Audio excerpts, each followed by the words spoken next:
So today I needed to make some more bread, so we're on loaf number 4 cooking, but I also wanted to take my hand at making cheese. So we're going to make mozzarella cheese, which is supposed to be the easiest kind to make. According to my paper, it says intermediate.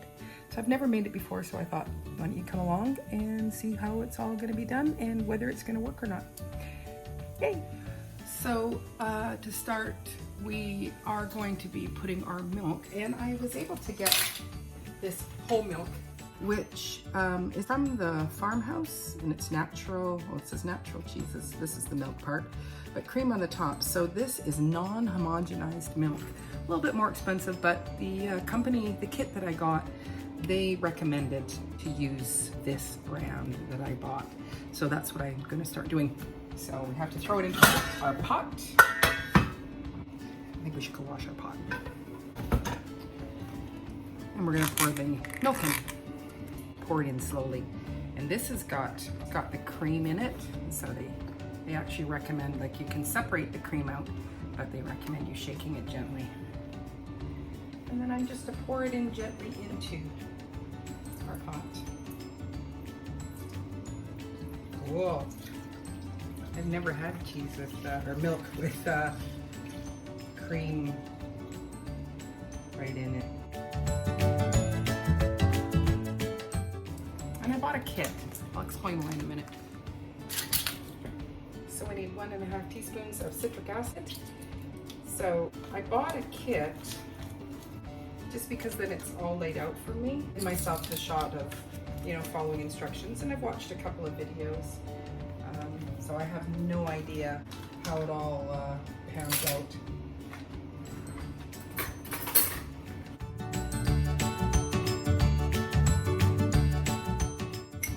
It takes a long time for it to mix. I probably should have done it beforehand.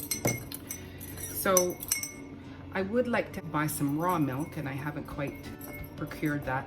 But you know, I just know that much of the cheese that we eat is full of chemicals, full of all sorts of things. And well, I wanted to try my hand at making our own cheese, so that I know what's in it. A lot of the cheese has modified milk products in it, and so you know, I'm getting to use a non-homogenized, so it has been somewhat pasteurized, but it doesn't have all the other chemicals, and it is from an organic farm. So apparently, as I'm pouring it in, I'm just supposed to gently lift up and down my milk to stir it. Whoops.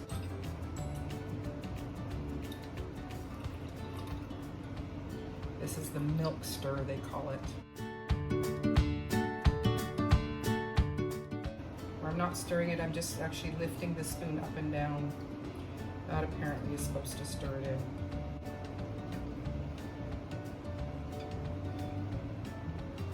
Awesome. Now we turn it on, we add our thermometer, and we get it up to 90 degrees. I'll be right back. While we're waiting for our milk to warm up. So it's called cheesemaker.ca. It's right here in Victoria. And so you get little boxes, little kits like this. Comes with your instructions. Comes with a really cute little thermometer, citric acid. I better close that up so I don't spill it. Uniodized cheese salt. And your rennet, which I thought this is kind of cool. It's like, it's all Mexican, so they must have got a really good deal with rennet from Mexico. And then also some cheesecloth. And this kit, everything in here, will make 40 batches of 41-pound batches of mozzarella. So, which I thought was kind of cool. Like I said, it was a good idea to try using a kit rather than going it out on my own. Everything that I need is in here. Plus, they're local, so I can email them questions and stuff. And if this mozzarella doesn't work, I can turn it into ricotta, which is great. So we're almost at 90 degrees with our milk, but my bread just rang, so I've got to get it out. The 4th loaf of sourdough bread today. Yay! So we are at 90 degrees. And it said do 1 or 2 stirs, so I'm just doing another stir, so it's just lifting up my spoon up and down. And then my rennet, you know, that has all Spanish words. We're going to add that in. So we're to take it off the heat. I don't know if my rennet has sat long enough, so I'm just gonna keep an eye. We're a little bit over 90, so I might just leave it for a second and see if I can get this rennet to dissolve a bit more. You can talk amongst yourselves.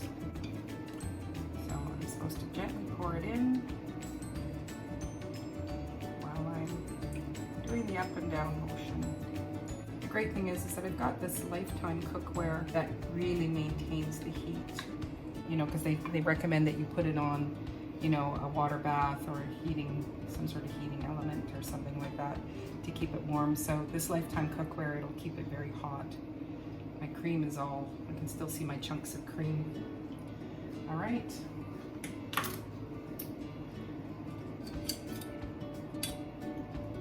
So now we are going to put a lid on it. Okay, so that's been 15 minutes. I'm really nervous about this. I don't know if it's gonna work. I did check it. It does seem firmy. So you can come and have a look. We take our lid off. And then we're supposed to take our big knife and press down. And if we see some firmness, then that means it's working. So it is. I'm gonna leave it a little longer. Another 2-3 minutes. And then I'm gonna read the instructions about what I need to do next. Well, it does appear to be right. So now comes where I need to cut a slice into the curds with the knife to release more of the whey. And they said this should take about 10 minutes because I need to wait for it between each cut.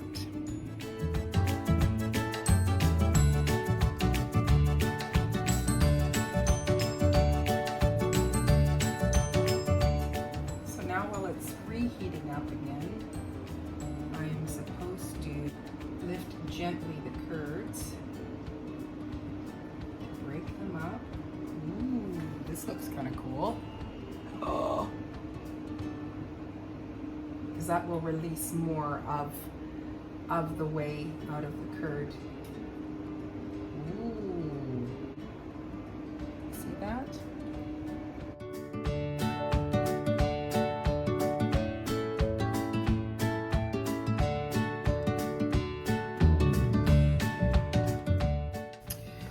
So far it's working, and we are almost at 110 degrees is what we need for our to start straining our matzah, and it's going to go into my strainer here.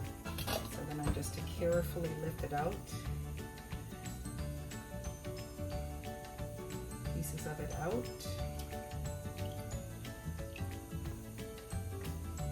And put it in here, letting it release some of the whey.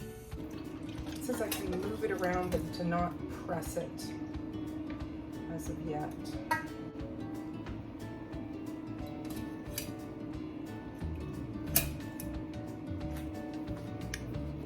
Come have a look.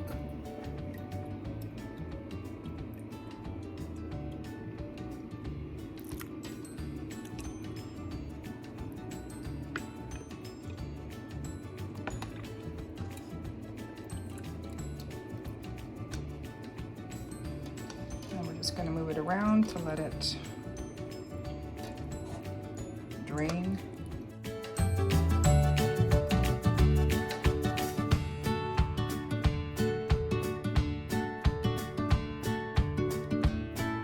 Congratulations, you have made cheese curds.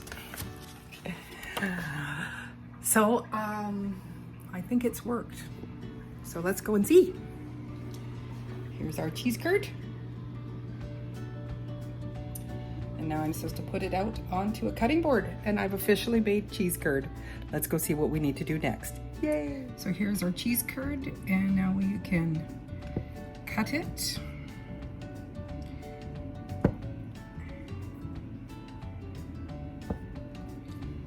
Into our desired shapes, our desired amount. So I'm gonna do like this. Okay, so I tried one just to see if it would work. Whoops. lost the phone. Let's see if we can keep it there. Let me just go wash my hands. So I tried one. I just want to see if my temperature is too high on my whey. I've added 2 tablespoons of kosher salt to our whey, and that's what we're going to do to heat it. So this little guy is pretty small. Looks okay. You know, we don't know what he's going to taste like. But I think I'm going to go with taking a bigger piece. And so I take a piece of the curd, like that, and we need to reheat it. So we've got a 180 degree pot of hot salted whey, and we dip it in here to heat it up so that we can stretch and pull it. I don't think I've got the stretching pulling down part. So you're to heat it so that it will drip upon it, gravity will let it stretch. So I think I've got it a good stretch. Hot, it's very hot.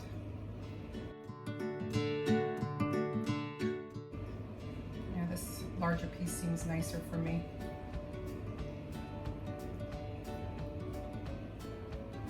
Oh, it's all coming out. Losing all my cheese.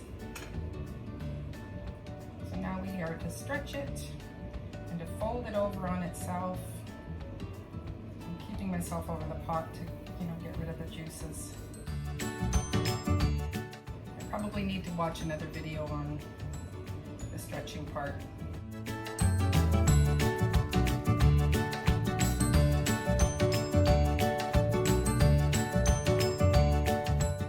So I'm just folding it and squeezing out all the excess juice. So it is getting a bit of a squeeze. Oh, it's starting to thicken up a bit. Just gotta watch my temperature on my whey. I don't want to burn it. So it's supposed to get nice and smooth, but it's not looking very smooth. To me, that's not looking smooth. So I'm gonna throw it back in to heat it up.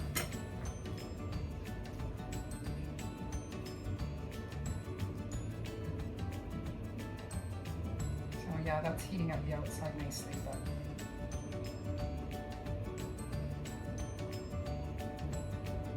there, now they look smooth. And all my cheese is going on the other side through the slots. Oh yeah, that's nice. Nice and stringy cheesy. I like that. So it does also ask me to take a little bit of salt on my fingers and press. And then we're supposed to make it into a little ball. My dishwasher's leaking. And it's I think it's a part that can't be replaced. And then we stick it in a ice water, and there we go. So before I do the next one, just because I want to go, is there too much cheese? I'm gonna take my first little one. Oh, ooh, it actually slices like real cheese. That's good. Yeah, probably the best mozzarella I've ever eaten. It tastes really good. Wow. Is it wrong if I just stick the whole ball in my mouth?